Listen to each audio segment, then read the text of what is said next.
Thank you for granting me the honor of inviting me to speak and sing to you today.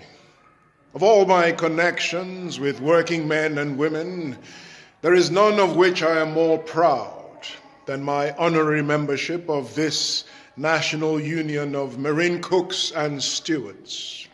The key white leaders of this union recognize that their special responsibility is not simply to ride the wave of indignation and red-hot militancy of the Negroes, but above all, to lead the white membership to an understanding of its stake in the fight for Negro freedom.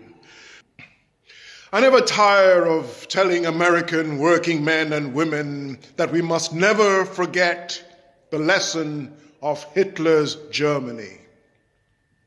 The labor leaders who stood aside in the early 30s and saw 6 million Jews set upon were soon themselves in exile or in the good earth.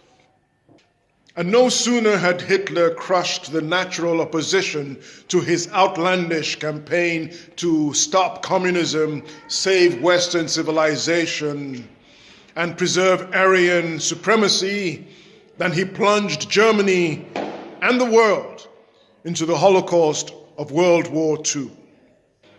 How well should this history of our times be remembered? Today's would-be Hitlers are not in Germany, they are right here in the United States.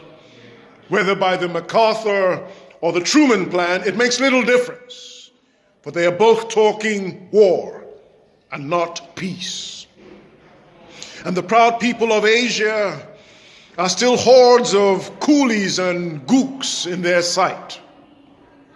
They would turn Africa, emerging from the status of a slave continent, into a blazing inferno in order to crush the independence movements of the West Coast, the Sudan and South Africa, and in order to increase the fabulous wealth of the billionaires that they are extracting from the inexpressible subjugation and misery of my African brothers and sisters.